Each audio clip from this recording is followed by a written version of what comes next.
ಎಲ್ರಿಗೂ ನಮಸ್ಕಾರ. ನನ್ನ ಹೆಸರು ಮತ್ಸೂದನ್ ಅಂತ from C2D boutique and institute. ಇವತ್ತೆಲ್ಲ ನಾವು ಡಿಫ್ರೆನ್ಸಸ್ ಬಿಟ್ವೀನ್ ಟೈಲರಿಂಗ್ ಶಾಪು ಮತ್ತು ಬೊಟಿಕ್ ಮಧ್ಯದಲ್ಲಿ ಏನು ಡಿಫ್ರೆನ್ಸಸ್ ಬರುತ್ತೆ ಅಂತ ನಾವು ತಿಳ್ಕೊಳ್ಳೋಣಂತೆ.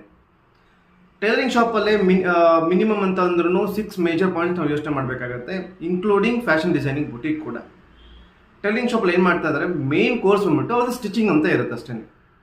ನಾವು ಏನು ಫ್ಯಾಬ್ರಿಕ್ ಕೊಟ್ಟಿರ್ತಾರೆ ಕಸ್ಟಮರ್ಸು ಅದನ್ನು ತಗೊಂಡು ಅವರು ಸ್ಟಿಚಿಂಗ್ ಮಾಡಿ ಕೊಡ್ತಾರೆ. That's the main focus of tailoring shop.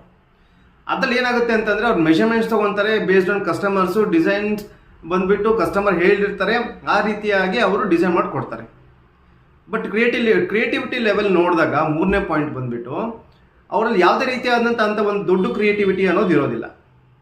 Just ಏನು ಕಸ್ಟಮರ್ ಹೇಳಿರ್ತಾರೆ ಅದನ್ನು ಮಾತ್ರ ಅವರು ಅದನ್ನು ರೆಡಿ ಮಾಡಿ ಕೊಡೋವಂಥದ್ದು ಟೇಲರ್ ಶಾಪ್.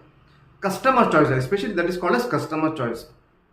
ಟೇಲರ್ ಶಾಪಲ್ಲೇ ನಾವು ಅವರು ಟಾರ್ಗೆಟ್ ಮಾಡೋ ಅಂಥ ಆಡಿಯನ್ಸ್ ಯಾರ್ಯಾರು ಇದ್ದಾರೆ ಅಂತಂದರೆ ಸುತ್ತಮುತ್ತ ಇರೋವಂಥ ಲೋಕಲ್ ಆಡಿಯನ್ಸ್, ಅಂದರೆ ಲೋಕಲ್ ಪಕ್ಕ ಸುತ್ತಮುತ್ತ ಯಾರಿದ್ದಾರೆ, ಒಂದು 2 ಕಿಲೋಮೀಟರ್ಸ್ 3 ಕಿಲೋಮೀಟರ್ಸ್ ರೇಡಿಯಸಲ್ಲಿ ಯಾರ್ಯಾರು ಇರ್ತಾರೆ ಅವ್ರು ಮಾತ್ರ ಅವರು ಕಾನ್ಸಂಟ್ರೇಟ್ ಮಾಡ್ತಿರ್ತಾರೆ. ಅದರ ಜೊತೆಗೆ ಪ್ರೈಸಿಂಗ್ ನೋಡಿದಾಗ ಕಂಪ್ಯಾರಿಸನ್ ಬಿಟ್ವೀನ್ ಫ್ಯಾಷನ್ ಡಿಸೈನಿಂಗ್ ಮತ್ತು ರೆಗ್ಯುಲರ್ ಟೈಲರ್ ಶಾಪ್ ಪ್ರೈಸಿಂಗ್ ನೋಡಿದಾಗ ರೆಗ್ಯುಲರ್ ಟೈಲರ್ ಶಾಪಲ್ಲೇ ಪ್ರೈಸಿಂಗ್ ತುಂಬ ಕಡಿಮೆ ಇರುತ್ತೆ. ಬಿಕಾಸ್ ಏನು ಅಂತಂದರೆ ಅವ್ರಿಗೆ ಒಂದು ವಾಟ್ ಟು ಸೇ ದಟ್ ತುಂಬ ಫ್ರೆಂಡ್ಲಿ ಅಂತಂದರೆ ಅವ್ರಿಗೆ ಲೇಬರ್ ಚಾರ್ಜಸ್ ಅನ್ನೋದಿರಲ್ಲ, ತುಂಬ ಕಡಿಮೆ ಇರುತ್ತೆ. ಅವ್ರು ಏನು ಕೆಲಸ ಮಾಡ್ತಾರೆ ಅದಕ್ಕೆ ಮಾತ್ರ ಅವರು ಕಾಸ್ಟ್ ಮಾಡ್ತಾರೆ. ಬಿಸ್ನೆಸ್ ಐಡೆಂಟಿಟಿ ಅಂತ ನಾವು ನೋಡಿದಾಗ ಈ ಸರ್ವಿಸ್ ಪ್ರೊವೈಡರ್ ಅಂತ ಯಾರು ಇರ್ತಾರೆ, ಯಾರು ಸ್ಟಿಚಿಂಗ್ ಟೈಲರ್ಸ್ ಅಂತ ಯಾರು ಇರ್ತಾರೆ ಅವ್ರದ್ದು ತುಂಬ ಕಡಿಮೆ ಇರುತ್ತೆ, ಮತ್ತು ಬ್ರ್ಯಾಂಡ್ ಕೂಡ ಇರೋದಿಲ್ಲ ಅವ್ರದ್ದೆಲ್ಲ. ನಾನು ಅಲ್ಲಿ ಟೈಲರ್ ಶಾಪಲ್ಲಿ ಸ್ಟಿಚ್ ಮಾಡಿಸ್ಕೊಂಡಿದ್ದೀನಿ ಅಂತಂದರೆ ನನಗೆ ಕಸ್ಟಮರ್ ಏನು ಕೇಳ್ತಾರೆ, ಯಾರಾದರೂ ನೋಡಿದ್ರೆ ನೀವು ಎಲ್ಲಿ ಮಾಡಿಸ್ಕೊಂಡಿದ್ರೆ ಅಂದರೆ ಒಂದು ಟೈಲರ್ ಶಾಪಲ್ಲಿ ಅಂತ ನಾವು ಹೇಳ್ಬೋದು ಅಷ್ಟೇ. ಬಟ್ ಯಾವುದೇ ರೀತಿಯಾದ ಬ್ರ್ಯಾಂಡ್ ಅನ್ನೋದು ಇರೋದಿಲ್ಲ.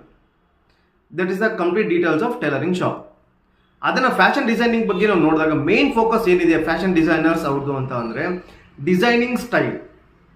ಒಬ್ಬರು ಫ್ಯಾಷನ್ ಡಿಸೈನರ್ ಆಗೋಂಥವ್ರು ಒಂದು ಕಾಲೇಜಲ್ಲಿ ರೆಪ್ಯೂಟೆಡ್ ಡಿಸೈನರ್ ಆಗಿ ಹೊರಗಡೆ ಬಂದಿರ್ತಾರೆ. ಅವ್ರದ್ದೇ ಆದಂಥ ಒಂದು ಸ್ವಂತ ಓನ್ ಬೊಟಿಕ್ ಇರುತ್ತೆ, ಅವ್ರದ್ದೇ ಆದಂಥ ಒಂದು ಡಿಸೈನ್ ಇರುತ್ತೆ. ಕಸ್ಟಮರ್ ಏನು ಹೇಳ್ತಾರೆ, ಏನು ಬೇಕು ಅಂತ ಹೇಳ್ತಾರಲ್ಲ ಅದು ಕ್ರಿಯೇಟಿವಿಟಿ ಡಿಸೈನರ್ಸ್ ಮಾಡ್ತಾರೆ. ಆ ಕ್ರಿಯೇಟಿವಿಟಿ ಯಾರು ಮಾಡ್ತಾರೆ, ಫಾರ್ ಎಕ್ಸಾಂಪಲ್ ನನಗೆ ಇವಾಗ ಲಾಂಗ್ ಗೌನ್ ಬೇಕು ವಿತ್ ಫ್ರಿಲ್ಸ್ ಬೇಕು ಅಂತ ಅಂದಾಗ ಅದನ್ನು ಡಿಸೈನ್ ಮಾಡೋಂಥದ್ದು ಯಾರು, ಡಿಸೈನರ್, ಫ್ಯಾಷನ್ ಡಿಸೈನರ್ಸ್. ಅದು ಪೇಪರಲ್ಲಿ ಒಂದು ಸ್ವಲ್ಪ ಫಸ್ಟ್ ಸ್ಕೆಚ್ ಮಾಡಿ ಆಮೇಲೆ ಅದನ್ನು ರೂಪಾಂತರ ತರೋಂಥದ್ದೇ ಫ್ಯಾಷನ್ ಡಿಸೈನರ್ಸ್.